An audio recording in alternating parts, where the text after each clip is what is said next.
సంవత్సరంలో ఐటీ ఉద్యోగాలను పెంచాలని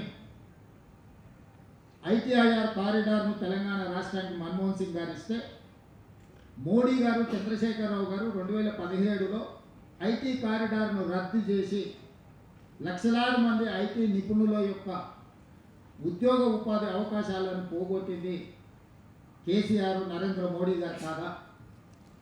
ఈరోజు ప్రత్యక్షంగా లక్షలాది ఉద్యోగాలు, లక్షలాది కోట్ల రూపాయల ఆదాయం ఈ రాష్ట్రానికి వచ్చింది అని అంటే 2004 నుంచి 2014 వరకు ఆనాటి ప్రభుత్వం తీసుకున్న భవిష్యత్ కార్యాచరణ కాదా?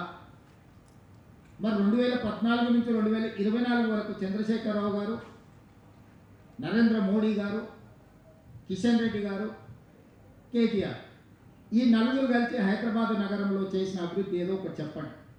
వరదలు వచ్చినప్పుడు హైదరాబాద్ నగరం నిండా మునిగిపోతే కేంద్రం నుంచి చిల్లి గవ్వ కూడా కిషన్ రెడ్డి గారు తీసుకురాలి కేంద్ర మంత్రిగా.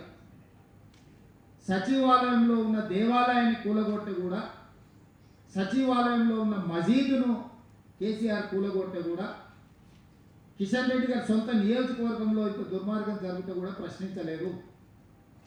వాళ్ళు పదే పదే చెప్పే కమాండ్ కంట్రోల్ రూమ్, సచివాలయం, ప్రగతి భవన్, కాళేశ్వరం ప్రారంభించి పూర్తి చేసిన ఈ 4 చంద్రశేఖరరావు తెలంగాణ రాష్ట్రంలో 1,50,000 కోట్ల రూపాయల అంచనాలతో మొదలుపెట్టిన కాళేశ్వరం 1,02,000 కోట్ల రూపాయల బిల్లులు చెల్లించిన కాంట్రాక్టర్. కాళేశ్వరం కట్టడం, కాళేశ్వరం కూడడం 3 సంవత్సరాలలో జరిగిపోయింది.